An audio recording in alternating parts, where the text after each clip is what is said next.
আসসালামু আলাইকুম প্রিয় দর্শক, আপনাদের সকলকে আমন্ত্রণ জানাচ্ছি অন্য মঞ্চের আলাপচারিতায়। আমি অনেকগুলো বিষয়ের মধ্যে বাংলাদেশে ঘটে গিয়েছে। কেউ ওভারব্রিজে ধরা খাচ্ছে, কেউ অমুক জায়গায় ধরা খাচ্ছে, কেউ টাকা দিচ্ছে না, মানে কাজ করায় টাকা দিচ্ছে না। এরকম নানান ধরনের আ অভিযোগ-টভিযোগ আমরা ইদানিং শুনতে পাচ্ছি। কিন্তু শেখ ফরিদ ভাই, আমি গতকালকে না, আজকে সকালে বিবিসির একটি রিপোর্ট দেখলাম। সেই রিপোর্টটি এরকম যে পুলিশ হত্যা এবং পুলিশ হত্যার বিচার, সেই বিষয়টি এখন অত্যন্ত গুরুত্বপূর্ণ হয়ে উঠেছে। পুলিশ হত্যার বিচারটা আবার সামনে এসেছে। কারণ আপনি দেখেছেন হয়তো সিলেটে এবং বেশ কয়েকটা জায়গায় যেটা হচ্ছে সেটা হচ্ছে পুলিশকে লাথি মারছে, ঘুষি মারছে, মানে এরকম অবস্থাটা। এবং এই বিষয় নিয়ে আপনি জানেন, আমিও কথা বলেছিলাম, আপনিও কথা বলেছিলেন যে পুলিশ হত্যার যদি বিচার করা না হয়, তাহলে যেটা হবে সেই পুলিশ তার আগের অবস্থায় ফিরে আসতে পারবে এবং মানুষের প্রতি পুলিশের এবং পুলিশের প্রতি মানুষের, মানে কারোর প্রতি কারোরই আস্থা থাকবে না।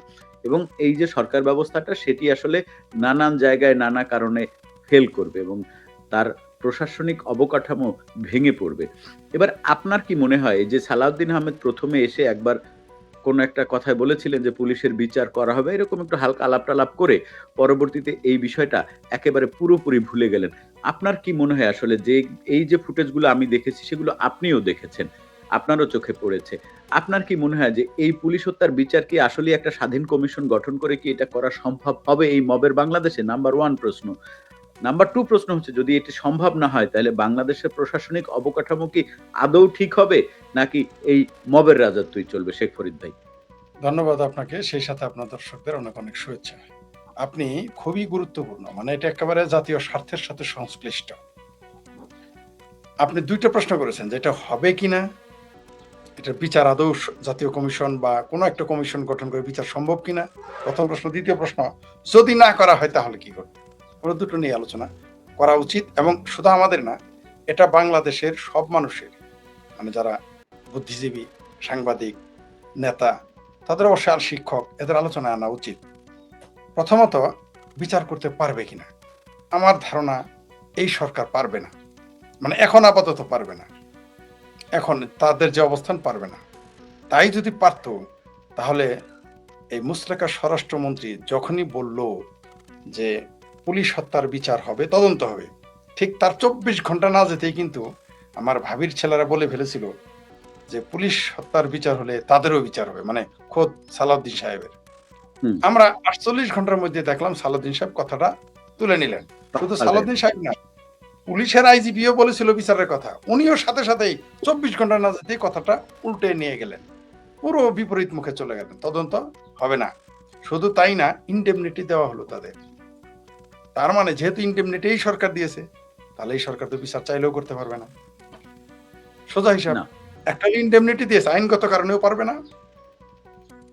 আর একটা হলো, তারা ভীত, সন্ত্রস্ত। তারা মনে করে যে এদের যদি বিচার করে, তাহলে ওই যে ছাত্র শিবিরের ভাবির পোলারা কয়েকজন বলছে না যে সবার তারা তারেক রহমানকেও জেলে নেবে, এটা বলেছে, তারেক রহমান নাম ধরে বলেছে যে তারা জাতীয় ভাইয়াকেও তারা জেলে যাওয়ার ব্যবস্থা করবে, এটা বলেছে। এবং তারা বলেছে তারা দায়ী, হুকুমদাতা হচ্ছে সালাউদ্দিন সাহেব, হুকুমদাতা হচ্ছে তারেক রহমান, এটা তারা বলেছে। ভূত ব্যাপার আপনি দেখেন। শুধু তাই না, এই পুলিশ হত্যা নিয়ে আবার নতুন আলোচনা হচ্ছে, কি জানেন, যেগুলো নাকি গুজব, পুলিশ হত্যাও নাকি গুজব, এই ধরনেরও কিন্তু প্রপাগান্ডা এখন চালানো শুরু করে দিয়েছে।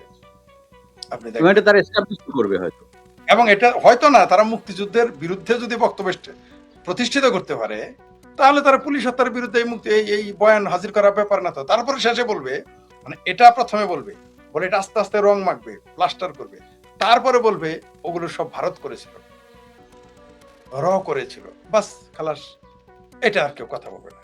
তো এই সরকার যতক্ষণ পরিবর্তন না হচ্ছে, এই পুলিশ হত্যার স্বাধীন বা তদন্ত কমিশন বা বিচার হবে বলে আমার মনে হচ্ছে না। বলছি না যে হবে না, তা বলতেছি না, কারণ দিন শেষে রাজনীতিতে শেষে গিয়ে কি হবে এটা আসলে সিদ্ধান্ত নেওয়া খুব কঠিন। কারণ আগামীকাল যদি আমার ভাবির পোলাদের সাথে বিএনপির কোন গন্ডগোল বেঁধে যায়, আবার কারো কারো কাছে শুনেছি যে মধ্যবর্তী নির্বাচন নাকি খুদ বিএনপি দিবে। এটাও আমি কানা ঘোষা শুনতেছি। কারণ মধ্যবর্তী নির্বাচন দেওয়ার উদ্দেশ্য হইলো, এইবার যদি মধ্যবর্তী নির্বাচনে ভাবির পোলারা তো ফেল করবে, প্রয়োজন আওয়ামী লীগের লোক আসবে, আর জামাতের এই 70টা সিট থাকবে না, রাইট? বিএনপি কিছু দেখা যায়। এখন যদি নির্বাচন হয়, জামাতের কিন্তু আর সেই ৮০ মন ঘিও নাই, রাত হওয়ার কিন্তু নাচবে না। অর্থাৎ এই মুহূর্তে জামাতের অর্ধেক সিট চলে যাবে। এমনকি যারা স্বতন্ত্র ইলেকশন করবে, আর যদি একটু ছাড় দেয়, তাহলে আমার মতো মানুষগুলো তো ইলেকশন করবে। ডাইরেক্ট আওয়ামী লীগের ঢুকতে না দিল, যারা আওয়ামী লীগ করে না তাদের তো দিবে, তো মুক্তিযুদ্ধের পক্ষের লোক ঢুকে যাবে। বিএনপি নাকি তলে তলে এরকম একটা প্ল্যান করতে, সত্য মিথ্যা জানি না। এমনকি এও কানাঘোষা শুনতেছি যে আওয়ামী লীগের ভিতরে আওয়ামী লীগকেও নির্বাচন অংশ দিতে পারে, এরকম একটা সম্ভাবনা। তাহলে ঘটনাটা কি দাঁড়াবে? মানে কোনগুলো জানেন, যে ওই যেগুলোতে মানে কোন একটা আইনি ঝামেলা বিএনপি, এটা তাদের ভেতর আছে, দেখ এটা সম্ভাবনা কিঞ্চিত। তো আপনি যেটা বললেন ওইটা যদি ঘটে তাহলে তো বিচার হবে। কালকে শুধুমাত্র সেনাবাহিনীর ব্যারাকে ফিরে গেলে, এই যে আমার ভাবির পোলাদের যে মামা এই ওয়াকার সাহেব, ওনারা শুধু ব্যারাকে ফিরে গেলে না, বিচার শুধু হবে না মনে করেন, পুলিশ লাগবে না ভাই, পাবলিক আছে না। সারা জীবন তো শুনেছেন যে পুলিশ পাবলিকের পক্ষে থাকে, জনগণের পক্ষে থেকে কিছু করে, তাই না? ক্রিমিনালদের ধরে। এইবার পুলিশের পক্ষে পাবলিক এই ক্রিমিনালদের ধরবে।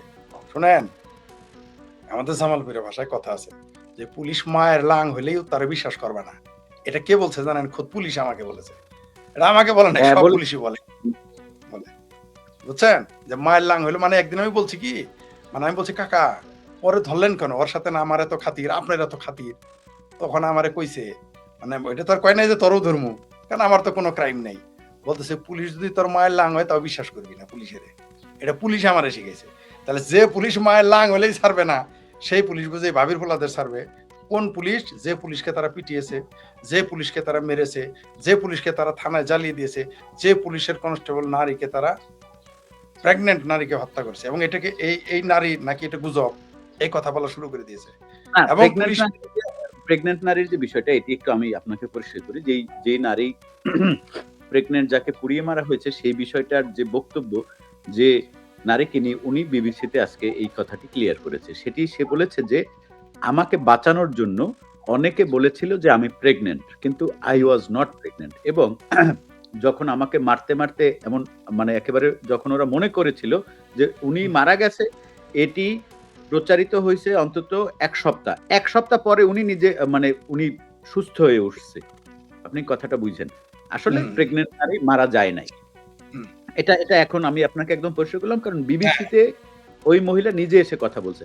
আপনি কথাটা বুঝেন, এখানে আমরা ভুল না, আমরা যারা প্রচার করছি যে প্রেগনেন্ট নারী মারা গেছে, আমরা ভুল না। কারণ কি, পুলিশেরই সদস্য ওই মানে এই জঙ্গি সন্ত্রাসীদেরকে বলেছে যে এই মহিলা প্রেগনেন্ট, একে ছেড়ে দাও, কিন্তু তারপরেও তাকে মারতে পজিশনে নিয়ে গেছে যে তাকে মৃত ভেবে চলে গেছে। তখন এটি বাইরে প্রচারিত হয়েছে যে একজন প্রেগনেন্ট নারীও মারা গেছে, এবং সেটি কিন্তু সংবাদ মাধ্যমে আসছে। সুতরাং এটি আমাদের দোষ না, বরং তাদেরই দোষ। আর একটা হইলো, এইটাকে বেস করে এরা এখন সবকিছু জায়েজ করে সমস্যা লেগে যায়। বলবে যে এই যে দেখো এটা প্রমাণ হয়েছে যে এই মহিলা প্রেগনেন্ট ছিল, মরেও নাই। এটাকে এই জন্যই বলেছি যে এটাকে বেস করে, তবে আমি কিঞ্চিত সন্দেহ রেখে দিলাম, কিঞ্চিত 1% হতে পারে তাকে দিয়ে এটা বলানো হয়েছে, এটা 1%। এটাও হইতে পারে, 1% রেখে দেন।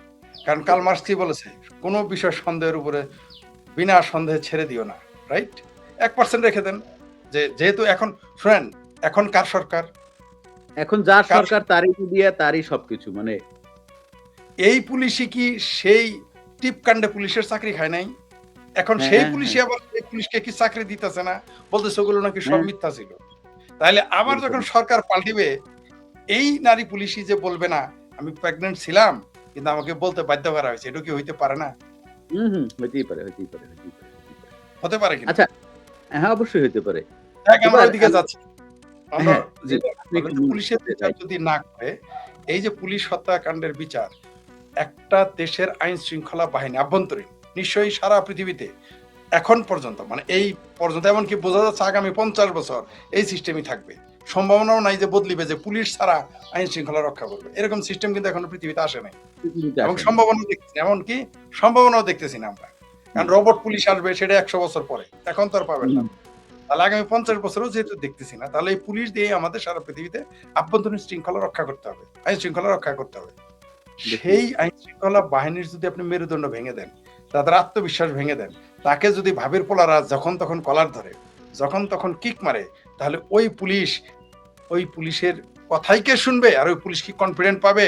তাহলে একটা ঘটনা বলি, আমাদের এলাকায় একটা লোক 1988 সালে, মানে এরশাদ তখন ক্ষমতায়, সম্ভবত 89 সালে এলাকায় ছেড়ে গেছিল, অমকে পুলিশের থাপড়ায়, পুলিশের কাছে মেয়ে বিয়ে দেওয়া যাবে না। এটা কি আপনি জানেন? ইয়ার কি করি নাই, মানে সে পুলিশকে থাপড়া মেরেছিল 89 সালে। না, আমরা টেকনিক্যাল কারণে বললাম না, কারণ সে অনেক জেল টেলও কেটেছিল, ওই কারণে পরে জেল কেটেছে। কিন্তু আমাদের এলাকায় শেষে একটা গল্প উঠে গিয়েছিল যে সাইফুল বাতন টিটু হেও পুলিশ থাপড়া, তাই পুলিশের কাছে মেয়ে বিয়ে দেওয়া যাবে না। এরকম একটা ঘটনা, এমনকি এই কারণে আমাদের এলাকার অনেক লোক পুলিশের চাকরি নিত না এই কথার কারণে। এটা কিন্তু আই এম নট জোকিং, আমার এলাকায় সত্য। তো যখন মানুষ দেখবে পুলিশের প্রতি জায়গায় একটা মানুষের যে সম্মান, সেটা কিন্তু নষ্ট হয়ে গেছে, ভয় নষ্ট হয়ে গেছে, সম্মান শোনেন, পৃথিবীতে মানুষ যত কথাই বলি না কেন, মানুষ তিনটা জিনিসকে সম্মান করে। একটা হলো ভয় পেয়ে সম্মান করবে আপনাকে, আর প্রচুর অর্থ থাকতে হবে, আরেকটা হলো আপনার জ্ঞান থাকতে হবে, তাছাড়া ভাই আপনাকে কেউ সম্মান করবে না। আমরা যত চাপাই মারি, আবারও বলছি, মানুষ তাকে দেখে, জ্ঞানীকে দেখে কিন্তু মানুষ ভয় পায় না, কারণ জ্ঞানী তো কারো ক্ষতি করে না। কাকে মানুষ ভয় পায়? যে ক্ষতি, হ্যাঁ সম্মান আলাদা জিনিস। পুলিশকে মানুষ কেন ভয় পায়? কারণ সে ক্ষতি করতে পারে, সে উপকার করতে পারে, এই জন্য কিন্তু পুলিশকে ডরে না। পুলিশ তার বেশি ক্ষতি করতে পারে। গুন্ডাকে মানুষ কেন ভয় পায়? কারণ সে সবচেয়ে বেশি ক্ষতি করতে পারে। তো পুলিশের প্রতি মানুষের এই, ঠিক যেমন মনে করেন যে মইনু আমলের সময় 2 বছর ওই যে দেখবেন ক্রিমিনাল সব পালাই গেছিল, গুন্ডা ভান্ডার অবস্থা, কিন্তু ওই সরকারকে যত গালি দেন, গুন্ডা ভান্ডার, ওই সময় কিন্তু সেনাবাহিনী এমন অবস্থানে ছিল, সারা বাংলাদেশের সকল প্রকার গুন্ডা ওই 2 বছর কিন্তু ঘুমাইতে পারে নাই। সাধারণ মানুষ কিন্তু ঠান্ডা, এবং ওটা মনে রেখেছে। তাদের তাদের তাদের প্রক্রিয়া সব রং, সেটা আলাদা কথা, কিন্তু মানুষকে তখন কিন্তু ক্রিমিনালদের মানুষ ভয় পাইতো না। ক্রিমিনালদের মানুষ তখন ক্রিমিনালদের দেখে হাসতো, আর ক্রিমিনাল মানুষ এখন কিন্তু উল্টা হয়ে গেছে। অর্থাৎ পুলিশই এখন ক্রিমিনাল দেখে ভয় পায়। অর্থাৎ পুলিশ ধরেই নিয়েছে যে সাইফুল বাতন টিটোর ভাতিজা যে কোনো মুহূর্তে পুলিশের চটকানা দিতে পারে, শেখ ফরিদের ভাতিজা যখন তখন ওসিরে গালি দিতে পারে, এবং সে কিছুই বলতে পারবে না, কান্দাকাটি করে চলে যাবে। আপনি দেখেন না আপনাদের বরিশালে কি হয়েছে, ওসি কান্নাকাটি করতেছে আমাদের মেরে গেল, এবং তাকে পাহারা দেওয়ার জন্য আনসার দিল। তাহলে পুলিশকে পাহারা দেওয়ার জন্য আনসার দিলেন, কোন আনসার? যে আনসারের 5 পয়সা মূল্য নাই আমাদের সমাজে। তাহলে আপনি যে কথাটা শুরুতে বললেন যে যদি এর বিচার না হয়, তাহলে পুলিশের মানসিক শক্তি একবারে ধ্বংস হয়ে যাবে, আর তারা উঠে দাঁড়াতে পারবে না। কিন্তু তার ফলাফলটা আসলে বাংলাদেশের, মানে ধরেন বাংলাদেশে আসলে কি পড়তে পারে, মানে ধরেন এর প্রভাব, তার কথা হচ্ছে কি, মানে ব্যাপারটা এক ধরনের, যেটা আমি দেখতেছি, আমি এই মানবাধিকার কমিশনের যে প্রধান, আমি তার হচ্ছে কি আজকে বক্তব্যটা শুনছিলাম বিবিসিতে উনি যে কথাটা বলছে, সেটা হচ্ছে যে পুলিশের বিচার যে পুলিশ চাইবে সেই মনোবলও পুলিশের নাই। কথাটা একটু বোঝার চেষ্টা করেন। কথা সত্য, গুরুত্বপূর্ণ কথা, যে পুলিশের বিচার যে পুলিশ চাইবে সেটারও অবস্থা নাই। এবং যে থানায় ধরেন পুলিশ, তো আর প্রত্যেকটা থানায় মরছে ব্যাপারটা হয়তো এমন নয়ও, কিন্তু প্রত্যেকটা থানায় পুলিশের উপরে আক্রমণ হয়েছে। এবার এটার যে বিচার করবে, বিচারের জন্য তো ধরেন একজন আইও দরকার, মানে মামলার ক্ষেত্রে একজন আইও দরকার, ওই থানার ওসির একটা মামলা করতে হবে, বা তথ্য প্রমাণ জোগাড় করে একটা মামলা করতে হবে। সেখানে যে মানবাধিকার কমিশন, ওই ব্যক্তি একদম সরাসরি বলছে, আমি চাইলে আপনাকে ভিডিওটা পাঠাবো, বিবিসির মানে বড় একটা প্রতিবেদন, সেখানে বলছে যে, উনি নিজে বলছে, উনি কোনোভাবে লুকায়ে বলে নাই, সেটি হচ্ছে যে এই বদলি করা হয়েছে এমন জায়গায়, এমন মানুষকে পোস্টিং করা হয়েছে যাতে, কারণ পুলিশের মধ্যেও তো রাজাকার ছিল, তাদেরকে ওই এমন পোস্টিং করা হয়েছে যাতে তারা এই মামলা আর রুজু না করে, মামলার সামনে না আগায়, এবং এইটা এভাবেই শেষ হয়ে থাকে। এবার আমার কথা হচ্ছে, এতে তো আসলে কার্যত সারা বাংলাদেশে এক ধরনের পুলিশের মধ্যে একটা স্থবিরতা চলে আসবে। পুলিশ একেবারে, মানে আমার জানা মতে 5 আগস্টের পরে আমার পরিচিত অন্তত 150-র উপরে পুলিশ চাকরি ছেড়ে দিয়েছে। পুলিশে চাকরি করে খাইতে এমন তো কোনো কথা নাই, পৃথিবীতে বহুত পেশা আছে, বহুত কিছু, সেটা করে খাবো। এবং 150-র উপরে যে সাইরে গেছে, তার মধ্যে আমারই একেবারে 8-10 জন পরিচিত, যে তারা হচ্ছে গিয়ে পৃথিবীর বিভিন্ন দেশে চলে গেছে। আচ্ছা, এবার যারা নিরুপায়, তারাও তো আসলে মানে যতই নিরুপায় হোক, পুলিশে চাকরি করতেই হবে জীবন বাঁচাইতে হলে। তাহলে আপনি আমিও তো পুলিশে থাকতাম, সবাই পুলিশে চাকরি করতো। তাহলে এইটা আসলে, এটার ফলাফলটা কি হবে আসলে সুদূর, মানে অদূর ভবিষ্যতে, সুদূর ভবিষ্যতে না, অদূর ভবিষ্যতেই বা কি হইতে পারে আসলে? এর প্রভাবটা কাদের উপরে বেশি পড়বে, সরকারের উপরে না জনগণের উপরে? আসলে ফলাফলটা কি হইতে পারে ফরিদ ভাই? দিন শেষে দিন শেষে জনগণেরই ক্ষতি হবে। হুম, কারণ যারা ক্ষমতায় থাকবে তারা তো ক্ষমতা আরো বেশি উপভোগ করবে। কারণ আপনার নামে তো আর যখন পুলিশই মামলা করতে ভয় পায় তখন সাধারণ মানুষের কি হবে? যেই হুম, দেশে পুলিশ মামলা করতে ভয় পাবে, বক্তব্য পরিষ্কার, সাধারণ ভুক্তভোগী কখনো মামলা করবে না। আমার জানা মতে একজনের কথা এত- শুনেছি, তাদের আত্মীয় স্বজন মারা গেছে, হয়তো আপনিও জেনে থাকবেন যে তাদের আত্মীয় স্বজন মারা গেছে, তারা বলতে সাহস পায় না। কেন পায় না? আমার জানা মতে অন্তত 30টি ধর্ষণের ঘটনা রয়েছে, একটাও মামলা করতে সাহস পায় নাই। হুম, হুম, হুম, হুম, হুম, সোজা হুম, হিসাব। যেই দেশে হুম, আপনি ধর্ষণের মামলা করতে সাহস পান না, যেখানে পেটাইলে মামলা করতে সাহস পান না, যেখানে মেরে ফেললেও মামলা করার সাহস জনগণ এই দেশে মানুষ পায় না। কেন হয় না এটা? কারণ পুলিশ নিষ্ক্রিয়। যত কিছুই বলেন, পুলিশকে যত গালি দেন আপনি, আপনি তো সেনাবাহিনী দিয়ে তো দেশ শাসন করতে পারবেন না। তাহলে তো সামরিক, তাহলে তো সেটা গণতান্ত্রিক রাষ্ট্র হইল না। না আর সেটা আর সামরিক দেশ। সামরিক আর সেনাবাহিনীর কাজ তো সিভিল লোকদের সাথে তাদের সম্পর্ক থাকার কথা না। কথা না। জরুরি কারণ ছাড়া, জরুরি দুর্যোগ ছাড়া, অর্থাৎ জনগণের বন্ধু হওয়া ছাড়া তাদের কাজ নাই। আর হুম, দেশের শত্রুর বিরুদ্ধে তারা কাজ করবে, এটি তো সেনাবাহিনীর মতো, তাই না? সেনাবাহিনীর তার কোনো মতো নাই। তো না, আভ্যন্তরীণ যে এরাই যদি ভয় পেয়ে যায়, ধরেন কালকে যদি সেনাবাহিনী ভয় পায় তাহলে তারা দেশ রক্ষা কি করবে, কিভাবে পারবে কি? কালকে যদি না, শুনেন, যেমন ধরেন আরাকান আর্মির নাম শুনলে বাংলাদেশের সেনাবাহিনী বর্ডার গার্ডেরা ভয় পায়, তার মানে বোঝা গেল তাদের বিরুদ্ধে এরা কাজ করতে পারবে না, রাইট? হুম, পরিষ্কার। রাইট। তো পুলিশেরা যখন নিজেরাই ভয় পেয়ে যাবে, তখন জনগণ, আমি যখন ধরেন আমি গেলাম একটা মামলা করতে, যেমন আমাকেই বলেছিল, আমি যখন নমিনেশন পেপার নেওয়ার জন্য 3 জায়গায় পাঠিয়েছিলাম, দায়িত্বপ্রাপ্ত লোকেরা বলেছে, ফরিদ সাহেব কেন এই লোকগুলো পাঠাইছেন? আপনি তো আত্মগোপনে আছেন বা বিদেশে আছেন, এই লোকগুলো তো মারা যাবে। মানে তারা কিন্তু আমাকে মানে ঘৃণা ভরে বা হেট করে বা অপমান করে তারাই নেই, তারা কি বলছে যে আমার কারণে এই লোকগুলো বিপদে পড়তে যাচ্ছে। নমিনেশন আপনার পক্ষে যারা আসবে তারা তো জানিয়ে যাইতে পারবে না, এটা বলতেছে দায়িত্বরত। আমি বললাম, আপনি যে আমাকে এটা বললেন, আপনি যেটা আমাকে বললেন, আপনার এটা মিথ্যা কথা বলছে, আমি যদি রেকর্ড করি না। আমি বললাম, আপনার এটা তো আমার রেকর্ড করা আছে, কারণ অনুমতি ছাড়া রেকর্ড করি না। হ্যাঁ, হুম, আমার হুম, হুম, আমার যারা নিরাপত্তা দেখে তারা অটো রেকর্ড যদি করে সে দায়ী আমি না, কিন্তু আমি আমি কখনোই কারো কথা রেকর্ড করি না। তো আমি তো বললাম, আপনার এই কথা তো রেকর্ড থাকতে পারে। আপনি রেকর্ড করেন, আপনার সমস্যা, আপনার তো ভালোর জন্যই বলছি, আপনার লোকগুলো মারা যাবে। আপনি দেশের পরিস্থিতি বুঝেন না এখন কি? একজন দায়িত্বপ্রাপ্ত ডিসি র্যাঙ্কের মানুষ যদি এই কথা বলে, ডিসি যদি এই কথা বলে, তারা তার মানে হয়তোবা মানে আপনার কথা দিয়ে কিন্তু ফরিদ ভাই আমি এইটা বুঝতেছি, যেমন এই মানবাধিকার কমিশনের চেয়ারম্যান উনি আরো একটা কথা বলেছেন। এই ভিডিওটা আমি যখন দেখেছি, আজকেই ভিডিওটি পাবলিশ হয়েছে, হ্যাঁ? উনি কিন্তু স্পষ্ট করে বলেছে যে মবে মানুষের মৃত্যু, মানুষ হত্যা এটা কিন্তু কমে নাই। যে উনি বলছে একটু যে এইমাত্র একটুও কমে না এবং মবে সারা বাংলাদেশে এখনো সমানভাবে মানুষ মরছে এবং এটি অজ্ঞাতনামা যে মৃত্যু মানে সেটি ছিল ৮৮টি পরিমাণ। তার আগের মাসে ছিল বোধহয় ৮৭, পরের মাসে ৮৮। তার মানে এটি কোনোভাবেই কমে নাই। কমছে। এবং আমরা যেটি হচ্ছে গিয়ে একটা ক্ষীণ আশা আমাদের মধ্যে, আমার ধারণা আপনার মনের মধ্যে একটা ক্ষীণ আশা ছিল যে এই মবের যে জনক ইউনূস, এই ইউনূস হচ্ছে গিয়ে ধরেন একটা সম্ভবত খুব আন্তর্জাতিক কোনো একটা মিডিয়া এসে বলেছিল, মানে আমার দৃশ্যটা ভিডিওটা আমার কাছে ডাউনলোড করা আছে। শেখ হাসিনা খুবই খারাপ, তার বিরুদ্ধে পাবলিকের অনেক অ্যাঙ্গার আছে। এইভাবে বলতেছিল উনি কথাগুলো। মুখে একদম ঠিক এই ভঙ্গিতে কথাটা বলতেছিল। এটি বিকৃত, সারা বিকৃত। হ্যাঁ, এবং সেটি সমস্ত জায়গায় এটি প্রকাশ হয়েছে। এখন আমরা একটা কিন্তু শেখ ফরিদ, সাইফুল বাতেন, টিটো সহ সাধারণ যে মানুষগুলো আমরা আসলে চিন্তা করেছিলাম যে একটি নির্বাচিত সরকার যখন আসবে, যখন হচ্ছে গিয়ে তার একটু পরিবর্তন হবে। কিন্তু ফরিদ ভাই আমরা যদি আসলে মানবাধিকার কমিশনের রিপোর্টটি দেখি তাইলে কিন্তু পরিবর্তন হইছে কিন্তু নেগেটিভলি। মানে ইনুসের থেকেও অবস্থা আরো কিন্তু খারাপ। আরো খারাপ। এবং মানে আপনি দেখুন, আপনি এমন কোন দিন একটা পাবেন না শেখ ফরিদ ভাই যেদিন হচ্ছে গিয়ে একটি চাঁদাবাজির ভিডিও না বের হয়েছে এবং সেটি একেবারে বড় ধরনের গণমাধ্যমে চাঁদাবাজির ভিডিও বাইরেছে। আসলে এখানে অনেকগুলো প্রশ্ন আছে, তার মধ্যে ছোট্ট করে যদি একটি প্রশ্ন করি, সেটি হচ্ছে কি আপনার কি মনে হয় যে এই সরকারকে আসলে সাস্টেইন করবে আদৌ?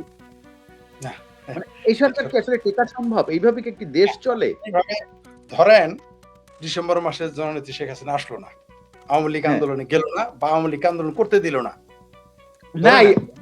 আওয়ামী লীগকে ধরেন বাদ দেন, ধরেন রাজনীতির আমার মধ্যে এমনকি বাদই দেন। এমনকি আমাদেরও এই সমস্ত আমাদেরও বক্তব্য, আমরা যারা 4-5 জন বা 10-12 জন আছি, তাদের সকল ইউটিউব চ্যানেল বাংলাদেশ নিষিদ্ধ করে দিল। ধরেন হুম, মানে হুম, জনগণ আর কিছু বললো না, আমাদের দেখলো না, আওয়ামী লীগও নাই। তারপরেও এই সরকার সাস্টেইন করবে না, টিকতে পারে না। কারণ শুনেন, আপনি কাঠ দুর্বল হইলেও টিকে থাকবে যদি সেটা কদম কাটা হয়, যদি সেটা আম কাটা হয়। আম কাটা আর কদম কাঠটা সবচেয়ে দুর্বল, তাই না? সেটা যদি ঘুনে না ধরে কিছুক্ষণ কিন্তু টিকে থাকবে, ঠিক রাইট? আছে। কিন্তু যদি সেটা সেগুন কাটা হয় আর যদি ঘুনে ধরে, সে টিকবে? সে তো এমনি পড়ে যাবে। আচ্ছা। সোজা হিসাব। এটা টিকতে পারবে না এই সরকার। মানে যারা আমাকে অনেকেই বলেছে, ফরিদ সাহেব আপনি এই যে এইভাবে বললেন শেখ হাসিনা আসতেছে, সাথে সাথে সরকার টিকবে না। এই সরকার কিন্তু যেন তেন ভাবে 5 বছর টিকবে। আমি তাদের বলে দিয়েছি যে শেখ হাসিনা যদি বাংলাদেশে নাও আসে, আমরা যদি কথা নাও বলি, তারপরও এই সরকার টিকবে না। ওরাই মারামারি করে, ওরা ল্যাং মেরে ওরা পড়ে যাবে। ওরাই ল্যাং মারবে।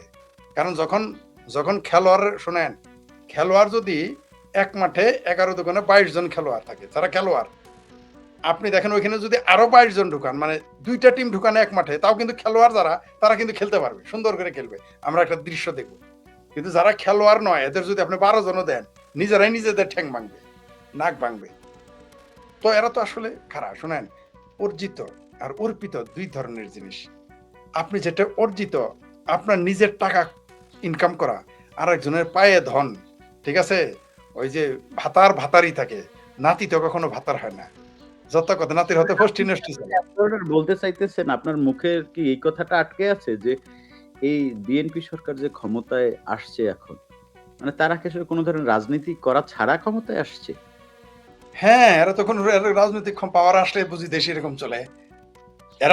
এরা যদি রাজনৈতিক ভাবে নির্বাচিত হয়ে নিজেদের যোগ্যতায় ক্ষমতায় আসতো, আপনি এই কথা বলতে পারেন। আমি তারেক রহমানকে মুসলেকা সরকার বলা মুরদ আমার কুলাইতে হবে। প্রথমত আগে একটা হলো মিথ্যা কথা বলা। যেমন এই যে টাকলা ফুয়াদ, শাহরিয়ার, ওদের নিয়োগে দিয়েছে জামাত মিথ্যা কথা বলার জন্য। এখন হুম, আপনারা আমারে যদি প্রতি মাসে 1 কোটি টাকা দেয় আর বলে যে সারাদিন মিছা কথা কই, সমস্যা আছে? না। বলে দেয়, ওটা হলো আলাদা বিষয়। কিন্তু আরেকটা হলো আমরা যেটা বলতেছি, যদি মনে করেন যে তারেক রহমান নির্বাচিত হইতো প্রকৃতই, এই যে আমরা মুসলেখা সরকার বলি, এটা কি আসলেই বলতে পারতাম? আমরা অন্তত বলতাম না। তারুণ্য সমালোচনা করতাম। বলতামই না। মুসলেখা সরকার তার কাজের সমালোচনা করতাম, যে এটা আরো ভালো করেছে। মুসলেখাতেও বলতাম না। কিন্তু আমরা কেন মুসলেখা বলি? উনি তো আসলেই মুসলেখা দিয়ে আসছেন। এবং এটা তো আমাদের কথা না তো। এটা কখনো স্বয়ং তার মন্ত্রী ব্লেজার খলিল পররাষ্ট্রমন্ত্রী বলে দিয়েছে যে তিনি আগে চুক্তি করেছে, জামাত বিএনপি সহ সকলে চুক্তি করেছে নির্বাচনের আগে। একবার বলে নাই, কয়েকবার বলেছে। তিনি মন্ত্রী হওয়ার পর, অর্থাৎ আপনি মন্ত্রী, আপনি প্রধানমন্ত্রী, আমি হুম। পররাষ্ট্রমন্ত্রী, আমি বললাম যে সাইফুল আমরা তো মুসলেকা দিয়ে এসেছি আমরা। তাহলে কি ওটা কি আপনি কি বাইরে? এ সাক্ষী তো, না, এটা তো অবশ্যই আমার, এটা মুসলেকার তো আমার, লিডারই তো চাইছে। না, হ্যাঁ, এটা তো আমার বক্তব্য না। এটা কি আমার, তিনি নিজেই বলেছেন। এটা আমরা আওয়ামী লীগের কাছেও শুনি নাই, জামাতও বলে নাই, বিএনপিও। কে বলেছে? খোদ এই বিএনপির সরকারের পররাষ্ট্রমন্ত্রী। তাহলে এখন যার গরু সেই কইতেছে বাঞ্ঝা, আমি বছর বছর বিয়ায় কেমনে বলবো ভাই? এই জন্য মুসলেকা বলি।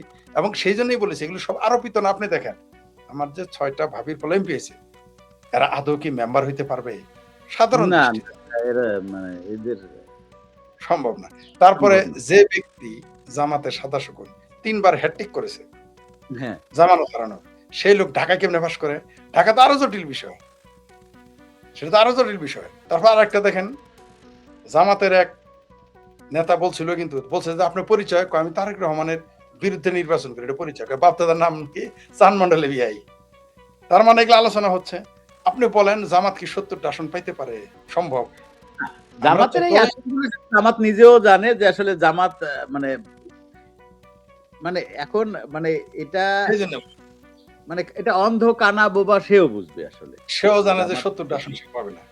৭০ টা আসন সে এখন পাবে না। এই যে একদিকে বিএনপির এই ধরনের মুসলেকা দেওয়া জামাতের, এগুলো আপনি দেখেন দেশে আইন শৃঙ্খলা পরিস্থিতি, একজন এমপি, আমার ভাবির পোলারা এমপি হয়েছে, আপনি দেখেন তো আওয়ামী লীগের আমলের ওই 2024-এর যে নির্বাচন, সেই এমপিদের কিন্তু কেউ পাত্তা দিত না। কেন দিত হুম, না? কেন দিত না? সেম কারণ। 2024-এর এমপিরে দেখে আওয়ামী লীগের লোক এমপিদের পাত্তা দিত না। করতে দিত জানে না। এগুলো তো মিলিজুলি সরকার। আর এটা তো মিলিঝুলি না, এটা টোটালি কি বলবো আর এটা হলো ওই যে ছোটবেলা খেলছেন না চড়ুইভাতি সরকার, সবাই দুধ জানে দুধবাত সরকার। তো এই সরকার যদি শুনেন নির্বাচিত এমপিদের স্পিরিট আপনি দেখেন তো, এই যে আর বীর মুক্তিযোদ্ধা ফজলুর রহমান তিনি কিভাবে কথা বলেন, হ্যাঁ, তার- এটা কিন্তু একটা তারপর perfect রুমিন ফারানা কিভাবে কথা বলেন, কারণ এরা নির্বাচিত, এই এখানে দুইজন জানে যে নির্বাচিত। আমার জনগণ আছে। এ জানে আর পিছনে দল না থাকতে পারে, জনগণ আছে। রুমিন ফারানা বীর মুক্তিযোদ্ধা ফজলুর রহমানকে বহিষ্কার করার পরও দিতে বাধ্য হয়েছে, কারণ জানে যে তারা সে যদি স্বতন্ত্র কারায় কেউ ঠেকাইতে পারবে না। যেমন রুমিন সেটাই। ফারানা বিএনপি এবং মৌলবীদের বিরুদ্ধে, বুঝেন, শুধু বিএনপি না, বিএনপি এবং মৌলবীদের বিরুদ্ধে তিনি নির্বাচন করে বেরিয়ে আসছেন। তার সাথে আমি একমত নাও হইতে পারি, তার মতের সাথে, তার রাজনৈতিক দর্শন আমার দর্শন না, রাইট, কিন্তু এরা কিন্তু পাশ করে আসছে, এরা কিন্তু পাশ করে আসছে। তাদের ভাষা, তাদের বয়ান, তাদের বডি ল্যাঙ্গুয়েজ আর আমার ভাবির। আচ্ছা, আর একটা উদাহরণ ধরেন, আগামীতে আওয়ামী লীগ ক্ষমতায় আসলো, ধরেন 27 সালে ইলেকশন হলো, আমারে মনে করেন গ্রেস দিয়ে পাশ করায় আনলো, মনে করেন কোন এক উপনির্বাচনে আমার নিয়ে আসলো, ভাই ওই এমপি আমি নিজে কনফিডেন্ট পাবো না যারা আমার পক্ষের, আপনি কনফিডেন্ট পাবেন যে সে পরিত উপনির্বাচনে আমাকে একটা আসন ছেড়ে দিছে, দয়া করে সে পাশ করে আসছে, ওই এমপির কোনো ভ্যালু আছে? থাকবে না। তাইলে বিষয়টা এরকম। আর যদি আমি নির্বাচিত হয়ে আসি, ফাইট করে 1 ভোটেও পার হয়ে আসি, 10 ভোট বেশি ভাবে পাশ করি, সেটা কিন্তু নির্বাচন, সেটা আমারও কনফিডেন্ট থাকবে, আমার যারা পক্ষে থাকবে বা আমি যারা আমার সাথে আরো কনফিডেন্ট না নির্বাচিত হয়ে আসছে। কারণ নির্বাচন একটা ব্যাপার, প্রত্যেকের বডি ল্যাঙ্গুয়েজ দেখেন আপনি, এরা যে না, নাটক করে আসছে। এটা কিন্তু আপনি যে কথাটা বলতেছেন, আমি মানে আমি জানি না কয়জনের আসলে এই দৃষ্টিভঙ্গি থেকে দেখতেছে। মানে কেমন একটা মানে মনে হয় না যে মানে আহ, মানে কেমন জানি মনে হয় যে আসলে মানে কেমন জানি মানে ইটস নট মানে একটা নির্বাচিত এটা সরকার গাছ থাকে। ব্যাখ্যা নাই, ব্যাখ্যা নাই। ব্যাখ্যা দেখুন, আচ্ছা, আপনার খালেদা যে 8 পাস, আদতে বাস্তবে 8 পাস, এটা তার অযোগ্যতা আমি ধরি না।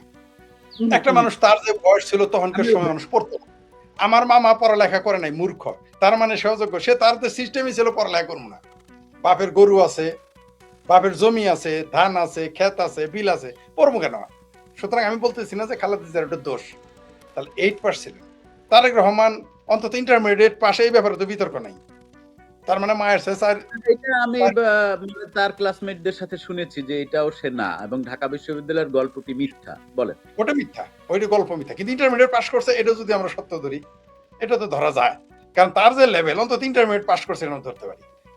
একটা জিনিস ধরে খেয়াল নিন। করেন, ধরে নিলাম তো, আপনি দেখেন তো তার মায়ের যে বডি ল্যাঙ্গুয়েজ, প্রাইম মিনিস্টার ছিলেন তারেক রহমানের মিলে, তারেক রহমানের তো এখন আর স্পিরিট বেশি থাকার কথা ছিল যদি তিনি নির্বাচিত হইতেন। আরেকটা জিনিস, সালাদ দিন আছে এখানে না, ফরিদ ভাই, আমি একটা আপনার কথা বলি, এটা এই ব্যাপারে আমি আমার ধারণা আপনি আমার সাথে একমত হবেন। শেখ হাসিনা এবং খালেদা জিয়া এই দুজনের, একজনের বাবা আর একজনের হাজবেন্ড, এই উত্তরাধিকারী সূত্রে কিন্তু এরা নেতা হয় নাই। না না না, এরা নেতা হয়ে গেছে, পরিশ্রম করে নেতা হয়েছে। পরিশ্রম। মানে খালেদা জিয়ার আপনি প্রথমবার দলের 90 সালে, আচ্ছা, তারপরও সে তো তখন, যদি তখনই হইতো তাহলে ভাবতেন তার কথা। যদি শেখ হাসিনা 75 সালের পরে 76 হইতো, তাহলে ধরে নিতাম বাপের কারণে হয়েছে।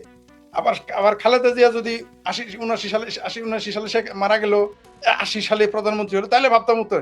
কিন্তু এরা আসলেই পরিশ্রম করে হয়েছে, কোনো সন্দেহ নেই। আপনি দেখেন, খালেদা জিয়া 91 সালে প্রধানমন্ত্রী হলো, তার স্বামী মারা গেছে 11 বছর আগে। তিনি একজন গৃহবধূ থেকে উঠে এসে তিনি ধীরে ধীরে ধীরে ধীরে শেখ হাসিনা পিতৃহারা, আত্মীয় স্বজন হারা, মা হারা, তিনি দীর্ঘদিন বিদেশে ছিলেন, এসে আবার দীর্ঘদিন 21 বছর রাজনীতি করার পরে তিনি ক্ষমতায় নিলেন। তার মানে কি, তিনি আপনার সাথে একমত যে তারা পরিশ্রম করে প্রধানমন্ত্রী হয়েছে। কোনো সন্দেহ নাই তাদের একজনের স্বামী, একজনের পিতার যোগ্যতা প্রভাব পড়েছে, কিন্তু তারপরেও তারা যোগ্যতা দিয়েই এসেছে, এটা অস্বীকার করার কোনো উপায় নেই। কিন্তু তারেক রহমান কি আসলে এই ধরনের কোন রাজনীতি করার সুযোগ বাংলাদেশে পেয়েছিল কিনা, বা উনি রাজনীতি করেছেন কিনা, একটু যদি আপনি শোনেন, তারেক রহমানের একটা কলা মাস পর্যন্ত আমি পাই নাই, থাকলে আমি অন্তত পড়তে পারতাম। তারেক রহমানের সাংবাদিকের কোনো বিবৃতি নেই। আপনি দেখেন তো, তারেক রহমানের বলতো না যে বাংলাদেশে তার কোনো খবর প্রকাশ হইতে দেয় না। আচ্ছা, বাংলাদেশে না দিলা, বাংলাদেশে তো শেখ হাসিনা খবর প্রকাশ হইতে দেয় না, কিন্তু সারা দুনিয়ায়। একটু সামারি করে দেই শেখ ফরিদ ভাই, একটু যদি সামারি করে দেই, 1991 সালে যখন বেগম খালেদা জিয়া ক্ষমতায় আসলেন, তখন উনি নিতান্তই অল্প বয়সী একটা মানুষ। মানে 1991 সাল আজকে থেকে কত বছর? আর এখন যদি ও। ওনার 100 বছর বয়স হয়, অনেক, অনেক বছর। মানে উনি খুবই অল্প বয়সী একটা মানুষ, তারেক রহমান। এরপরে যখন আবার 2001 সালে Jamaat BNP, not BNP Jamaat, Jamaat BNP যখন ক্ষমতায় আসলো, তখন উনি হচ্ছে গিয়ে ওনার বন্ধু-বান্ধবদের সাথে নিয়ে একটা উচ্ছৃঙ্খল জীবন কাটাইছে এবং যার কিছু প্রমাণ আমার কাছে আছে। যার কিছু ভয়াবহ প্রমাণ আমার কাছে আছে, যেটা আমি সামনে আনবো। সামনে হাওয়া আনবো। ভবনে। হুম। হাওয়া ভবনের। মানে হাওয়া ভবনের মানে কি? আমি আপনাকে একটা পরিষ্কার করে একটা কথা বলি। গিয়াসউদ্দিন আল মামুনের উপরে উনি ল্যাংটা হয়ে শুয়ে রইছে। এরকম ছবি আছে। হ্যাঁ, হ্যাঁ, হ্যাঁ, বলেন কি? দুজনেই ল্যাংটা। দুজনেই ল্যাংটা, একজন আরেকজনের উপরে শুয়ে রইছে, এরকম ছবি আছে। কি কোন সেনাবাহিনীর এটা? কাছে। আমি আজকে হ্যাঁ, আপনাকে এখানে সেনাবাহিনীরে মানে বাল দিয়া, মানে বাল বরাবর মনে কইরেন না। ওই ছবি আছে সেনাবাহিনীর কাছে এবং তার সফট কপি আছে। ওই ছবি তারা স্ক্যান করে রাখছে। ঠিক আছে? হ্যাঁ, অনেক কিছু ভাই আমাদের কাছে আছে যেটা আমরা বলতে পারি না। অত্যন্ত উচ্ছৃঙ্খল জীবনযাপন কাটাইছে তারেক রহমান। এরপরে সে সেনাবাহিনীর কাছে মুচলেকা দিয়ে তারপরে সে চলে গেল লন্ডনে। সেখানে সে ছিল ১৬ বছর। তার রাজনৈতিক চর্চাটা কোথায়? আমাকে যদি, না, আমি এটা যদি ছিল না। এটা নিয়েই তার আমরা দ্বারা একটা আলোচনা করতে পারি যে সে মানে হ্যাঁ, তারেক রহমানের রাজনৈতিক চর্চাটা কোথায়? হ্যাঁ, এটা নিয়ে আমরা অন্য একটা পর্বে টোটাল তাকে নিয়ে আলোচনা করব। রাইট। তবে আপনি ঠিকই এখন বলেছেন, আপনি একমত। তার কোন জি, রাজনৈতিক চর্চা আমি দেখি নাই।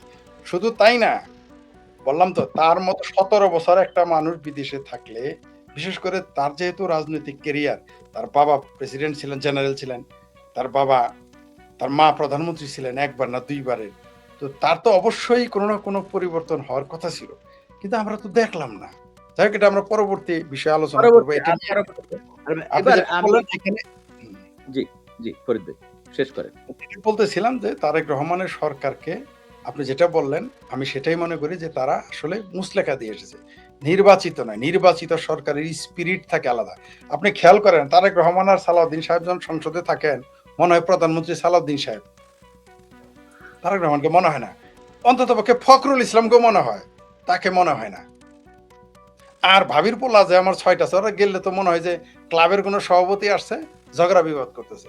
এদের তো এমপি মনে হয় না।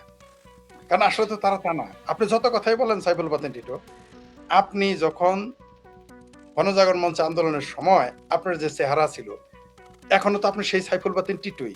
কিন্তু আপনার অভিজ্ঞতা, আপনার হ্যাঁ, দক্ষতা, আপনার অর্জনের ছাপ কিন্তু কম বেশি আছে। দেখুন। একটা মানুষ, একটা মানুষের ছাপ পড়ে। আপনি কি ওইভাবে ওই ২০১৩ সালের টিটু কিন্তু এখন আপনি নাই। না, না, না। ছাপ পড়েছে আপনার চেহারায়। কোন না কোন অভিজ্ঞতার ছাপ আছে। অর্থাৎ আপনি আপনি তা কখনো লুকিয়ে রাখতে পারবেন না। রাইট। আপনাকে তা প্রকাশ করতেই হবে। আপনি যে সেনাবাহিনীর মানুষ, আপনি যদি কাউকে পরিচয় না দেন, যখন আপনার সাথে কারো ঝগড়া ফাইটিং এ চলে যাবেন, আপনার আচরণে প্রকাশ পাবে যে এটা কমন ম্যান নয়। এই কথাটা রাইট? যখন বললেন তখন আপনাকে একটা কথা বলি। আমি যখন দীপ্ত টেলিভিশনে চাকরি করতাম, তখন আমি রেল লাইনের উপর দিয়ে যখন হাইটা যাইতাম, তখন ২ পাশ দিয়ে গাঞ্জাওয়ালারা দৌড় দিয়ে পলাইতো। ওরা মনে করত যে এই লোকটা মনে হয় ডিফেন্সের লোক। হ্যাঁ, হ্যাঁ, হাঁটলে এবং এইটা মনে আসলে আপনি তাই। কিন্তু ওরা কিন্তু বুঝে ফেলতো। তো এটা ওরা বুঝে স্বাভাবিক, ফেলতো। স্বাভাবিক এটা। আপনি খেয়াল করেন যে এ বডি ল্যাঙ্গুয়েজ খালেদা জিয়ার কেমন ছিল? তিনি ভুল হুম। বলেছেন বা যোগ্য ছিলেন সেটা আলাদা কথা। কিন্তু তার যে বডি ল্যাঙ্গুয়েজ, না আরেকটা। কিন্তু তারেক রহমানের দেখেন তো, আচ্ছা, মঈনুদ্দিন খান বাদক, তার দেখেন তো হুম, সংসদে ভাষণ। হুম, সুরঞ্জিত সেনগুপ্ত, তার ভাষণ। ইভেন আমরা যাদের পছন্দ করি না, সাকা চৌধুরী, তার হুম। বক্তব্যের সাথে আমরা একমত নই, তার দর্শনের সাথে একমত নই। হ্যাঁ, হ্যাঁ, হ্যাঁ, এমনকি হ্যাঁ, আমরা হ্যাঁ। ফাঁসি চেয়েছি, ফাঁসি দিয়েছি, রাইট? কিন্তু তার রাজনৈতিক বক্তব্য সংসদে, তার কনফিডেন্ট দেখেন তো পার্থক্য কত? বহু পার্থক্য হয়ে যায়। কারণ হলো যে উনি তো ভোটে এসেছেন। যেমন আমি সাকা চৌধুরী সম্পর্কে একটা কথা বলি, অদ্ভুত ব্যাপার। তিনি কিন্তু ২ টা আসনে নির্বাচন করেছিলেন একসাথে। মজার বিষয় হলো তার নিজের আসনে তিনি ফেল করেছেন। আরেক আসন থেকে পাস করে আসছিলেন। অদ্ভুত আচ্ছা। ব্যাপার না? ওই হ্যাঁ, যে মঈনুল ফখরুদ্দিনের সময় তিনি ২ টা আসনে নির্বাচন করেছিলেন। এটা আমি জেনে বলছি আপনাকে। মজার আচ্ছা। বিষয় হলো তার আসনেই ফেল। অতিথি আসনে গিয়ে তিনি পাস করেছেন। কিন্তু পাস করেছেন তো। পাস করেছেন তো। হুম। তার তো কনফিডেন্ট আর সুরঞ্জিত সেনগুপ্ত। এরা ফেল করলেও দেখবেন তাদের বক্তব্য কি ছিল? তাদের বক্তব্য কিন্তু আপনি একজন এমপি, একজন নেতা, তারপরে আব্দুর রাজ্জাক যিনি পরে বাকশাল করেছিলেন। তিনি এমপি ছিলেন না, কিন্তু তার আচরণ দেখেন তো। আবার অনেকে দেখবেন এমপি ছিল, যেমন আমাদের সরিষাবাড়ির এমপি ছিল জাতীয় পার্টির, তারা দেখলে মানুষ হাসতো। তারা দেখে না টিএনও দাঁড়াইতো না, তারা দেখে মেয়র দাঁড়াইতো না, তারা দেখে না উপজেলা চেয়ারম্যান দাঁড়াইতো না। এগুলো আমি নিজের চোখে দেখছি। তো করে কি জানেন, এখন যেহেতু মুখোমুখি হলে তো দাঁড়াইতে হবে, এরকম অন্যদিক তাকায় থাকে উপজেলা চেয়ারম্যান মেয়র। কিন্তু পদাধিকার বলে আপনি এমপি রে পছন্দ করেন আর না করেন, আপনি সাইফুল বাতেন টিটু যখন প্রেসিডেন্ট হবেন, আপনি আমার জুনিয়র, তাতে কি? আমার তো আপনি তো তখন প্রেসিডেন্ট, আপনি তো তখন সাইফুল বাতেন টিটু নয়। আপনার ওই চেয়ারটাকে আপনাকে স্যালুট দিতে হবে, সবই করতে হবে। এমপি হয়েছেন, আপনি আমার জুনিয়র, কিন্তু আপনি এমপি। আমি তো তখন, আপনি যখন দাঁড়ায় থাকবেন, আমি বসতে পারি না ওই কোনো একটা অনুষ্ঠানে। না, না, পারবেন না। ঘরে হইতে পারে, ঘরে আপনি আমার দেখে দাঁড়ায় থাকেন, এটা অন্য বিষয়, হ্যাঁ। বা আপনার সেটা আলাদা বিষয়। কিন্তু যখন প্রতিষ্ঠান, আপনি তো তখন একটা প্রতিষ্ঠান হয়ে গেলেন এমপি, তাই না? তারা দেখে কেউ দাঁড়ায় না। কারণ কি? কারণ ওইটা ছিল মিলিজুলি, মানে মানে ওই যে ভুয়া নির্বাচনে আসছিল, তাই মানুষ তাকে গুরুত্ব দিত না। আর একটা ঘটনা, আওয়ামী লীগের এমপি আসছে, আমি তার সাথে সেকেন্ড করলাম কোন একটা অনুষ্ঠানে। তো তার পাশে আরেকজন সাবেক এমপি, তার পাশে আরেকজন যে সে আওয়ামী লীগের নেতা, এমপি প্রার্থী আশা করতেছিল তখন যে এমপি ইলেকশন করবে। এটা আপনাকে আমি 15 বছর আগের, 10 বছর, 12-13 বছর আগের কথা বলতেছি। আমি গিয়ে বললাম, ভাই উনি তো অমক আসনের এমপি, সম্ভবত উনি মানে ওই রাজশাহীর কোন বেল্টের এমপি ছিলেন, নামটা ওই আসনটা মনে নাই। তা আমি বললাম, ভাই উনি তো এমপি, আপনি তারা দেখে দাঁড়ালেন না কেন? আমার কসুর এমপি। কয় ওরে তো আমরা এমপি বানাইছি, ভোট হয়েছে। আওয়ামী লীগের লোক বলতেছে, সে দাঁড়াইলো না তারা দেখে। আমি অবাক হয়ে গেলাম। এটা তো হয় না ভাই। একজন এই মুহূর্তে একজন এমপি, আমার দেশের এমপি মানে কি আইন প্রণেতা। আমি তাকে পছন্দ করি না করি, সে তো আমার এমপি। যেমন মির্জা ফখরুল সাহেব যখন অপমান হইলো, ওই যে আমেরিকা গেল, বাবির পোলাদের আন্ডা মারলো, আমি বললাম যে একটা আমাদের বড় দলের সেক্রেটারি, সেটা আমি পছন্দ করি না করি, যে বাংলাদেশের বিরোধী দলের নেতার উপস্থিতিতে একজনকে ডিম মেরেছে, এটা কিন্তু ইজ্জতের, মান সম্মান, দেশের সম্মান। সেই জন্য বলেছি। তো কেন বলেছি? একটা বৃহত্তর দলের। তো এরকম সবকিছুতেই আপনি যদি সম্মান রক্ষা করতে না পারেন, আপনাকে কেউ সম্মান দেবেও না। আপনার নিজের সম্মান কিন্তু নিজেকে রাখতে হবে। এইটা আচ্ছা, আমাকে যদি কালকে ঢাকা বিশ্ববিদ্যালয়ের ভিসি বানায় দেয়, আমার কে সম্মান করবে? ও ঢাকা বিশ্ববিদ্যালয়ের পিয়নও তো আমার দেখলে সম্মান করবে না। মনে করেন আমার ভয়ে মেনে নিল। মনে করেন যেমন সামরিক শাসন যখন শুরু হয়, তখন সেনাবাহিনীর আপনাদের লোকই ম্যাজিস্ট্রেসি পাওয়ার নেয় না? এখনো তো আছে। একটা 8 পাস বা ইন্টারমিডিয়েট পাস বা এসএসসি পাস একজন সৈনিক, সে কিন্তু তখন ম্যাজিস্ট্রেট, রাইট? না, এটা না ঠিক। এটা ধরে নিলাম ম্যাজিস্ট্রেসি পাওয়ার, ধরে নিলাম। কিন্তু তখন কিন্তু একটা কমিউনিকেশন। আচ্ছা, আর একটা জিনিস বলি, র্যাবের কথাই বলি। র্যাবের মধ্যে কি কি থাকে? র্যাবের মধ্যে পুলিশ থাকে, আর্মি থাকে, আনসার থাকে, নৌবাহিনী থাকে, আনসারও থাকে। আচ্ছা, এখন বলেন তো, কিন্তু তখন কিন্তু মর্যাদা সব এক হয়ে যায়। কেউ ঢাকা বিশ্ববিদ্যালয় থেকে পাশ করে গেছে, কেউ আবার করে সরিষাবাড়ির ওই শহরের মধ্যে একটা স্কুল থেকে 8 পাস করে আনসার হয়েছে। সেখানে একটা প্রবলেম সৃষ্টি হয় না? আপনি বলেন তো, হয় কিনা? আরেকটা উদাহরণ দিই, কারেন্ট উদাহরণ দিই।